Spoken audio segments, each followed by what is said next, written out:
Magandang araw sa lahat ng ating taga-subaybay at tagapakinig. Ako si Jonalyn Porley Palermo, ang inyong tagapagbalita sa impormasyong may katotohanan at pinagsurian. Balita tungkol kay Presidenteng Marcos Jr.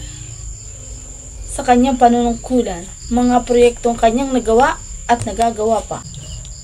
Unang-una sa ating balita, tungkol sa ating Pangulong Marcos Jr., isang makasaysayan para sa Administrasyong Marcos ang maipatayo ang pinakamalaking water reservation sa labas ng Luzon, ang Haor River. Multiple Purpose Project 2 sa Iloilo, hangad din ang pamahalaan na masolusyonan ang pagbaha sa ilang lugar sa bansa, kaya agad naman pinasimula ng Pangulo ang risk production.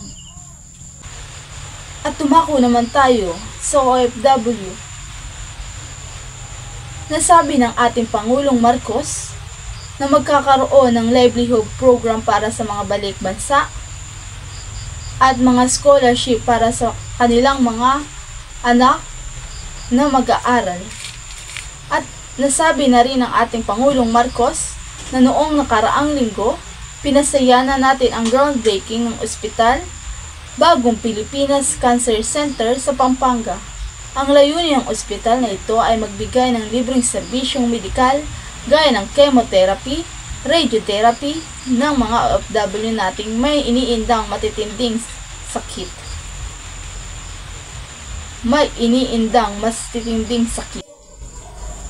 Isang pinakamahalagang balita para sa OFW. At tumako naman tayo sa OFW. Nasabi ng ating Pangulong Marcos na magkakaroon ng livelihood program para sa mga balik bansa at mga scholarship para sa kanilang mga anak na mag-aaral.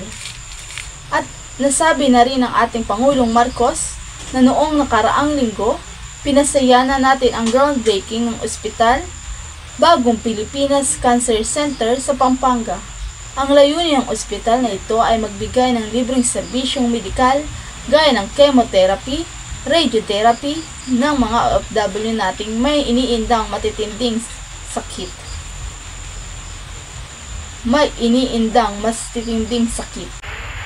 Balita patungkol sa kalagayan ng ating ekonomiya ng bansa. Sentro sa agendang Pangulong Marcos na matiyak ang food security sa ating bansa sa taong ito. Pinalawak pa ng mga hakbangin na magsisiguradong matiyak sa kabila ng iba't ibang hamon gaya ng El Niño phenomena. Enero pa lamang sinimula ng Department of Agriculture plantsahin ang mga interbensyon na tutugon sa epekto ng tagtuyot sa produksyon ng palay at sa mga ngingisda at magsasaka. Kasama na dito na mahagi ng binhi, pataba at pangangailangan para sa magsasaka. Halos 10 bilyong pisong halaga ang nailang tulong sa agriculture sector, kung saan mismong si Pangulong Ferdinand Marcos at Agriculture Secretary Franco ang bumaba sa mga epektibong lalawaginin. Halos 10 bilyong pisong halaga ang nilaan para sa agriculture sector, kung saan mismong si Pangulong Marcos at Agriculture Secretary ang bumaba sa mga apektadong lugar at lalawaganin sa ating bansa. Balita tungkol sa kasulukuyang kalagayan ng ekonomiya ng bansa, kalagayan ng mamamayan sa ating bansa.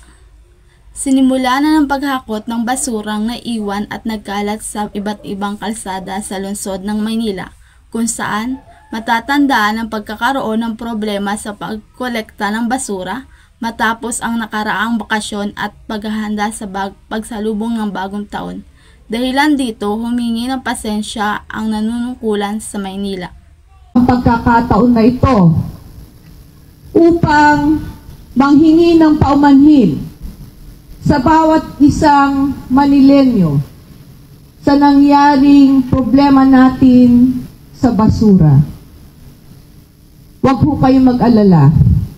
Sisikapin po natin na matugunan ang problemang ito sa pinakamabilis na panahon na magbabalik sa normal ang ating pong paghahakot ng basura.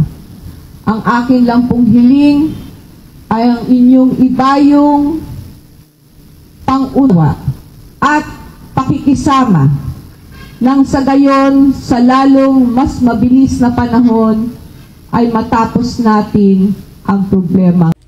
Balita sa seguridad sa loob ng ating bansa. Dahil may paparating na eleksyon ngayong 2025, mas marami ang makikitang COMELEC checkpoint lalo at umiiral ang gun ban. Nasabi sa balita pasado 3:00 ng madaling araw, ganito ang takbo sa Buendia, Makati City. May COMELEC checkpoint, isang indikasyon na mas pinaiintig ang seguridad para sa midterm election sa Mayo. Bukod sa nakapwestong mga pulis, iniisa-isa ang mga motoristang dumaraan sa check. Wala pang nasisitang motoristang lumalabag sa gun ban ng mga pulisiya. Ganito rin ang sitwasyon sa isa pang checkpoint sa GP Rizal sa Makati. Visual inspection lamang ang pwedeng gawin sa mga checkpoint. Ibig sabihin, pwede lamang ibaba ang bintana sa sasakyan, hindi pwedeng pababain ang mga motorista at pasahero. Hindi rin pwedeng buksan ang mga trunk o kompartimento ng mga sasakyan. Iira lang ang election period hanggang June 11. Sa Hunyo 11 sa mahigit 1,400 checkpoint sa buong bansa, may ilang nahuli ng lumabag sa gun ban. Paalala ng pulisiya, hindi magbibitbit ang baril kung walang expansion ang COMELEC. Tanging uniform personnel lamang ang pwede, pero dapat naka-duty rin sila kahit ang security ng mga kandidato. Mag-apply ng exemption, dagdag pa ng PNP, ang mga lehitimong checkpoint dapat ay nakapwesto sa maliwanag na lugar, may malawak o malaki rin itong karatula at dagdag parito, dapat naka-uniforme ang mga pulis. Tapang namomonitor na banta ang PNP ngayong election period.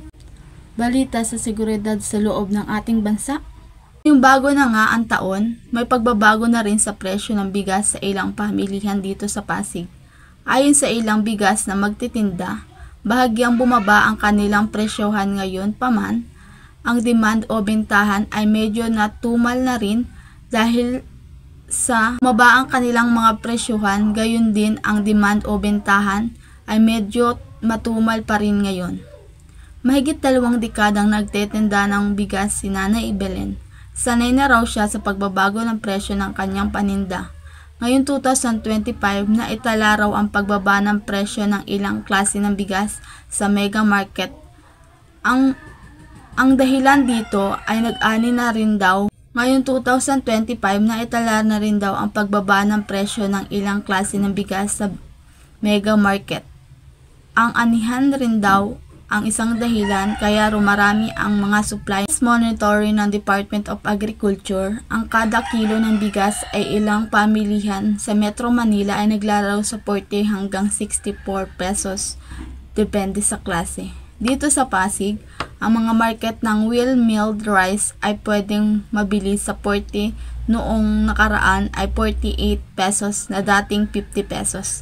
Hanggang ang premium naman ay nasa 46 hanggang 64 kada kilo sa dating 45 to 60 imported market. Ang ilang well milled rice ay pwedeng mabili sa 40, noon ay 48 pesos sa dating 50 pesos. Hanggang ang premium naman ay nasa halagang 46 hanggang 64 kada kilo sa dating 50.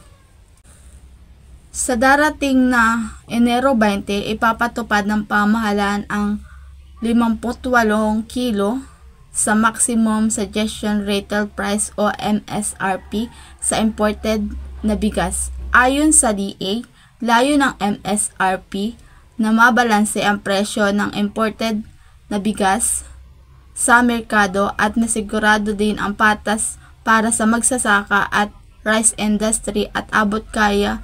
Huling pagbabalita ngayong araw na ito, balita tungkol sa ibang bansa. Tara ng state of emergency ang 6 na estado ng Amerika dahil sa nararanasang matinding taglamig. Kabilang dito ang mga estado ng Kentucky, Virginia, West Virginia at ilang parte ng New Jersey, 12.7. Dito nagtatapos ang aking pag-uulat tungkol sa balita sa ating kalagayan sa loob at labas ng ating bansa. Salamat sa inyong panunood.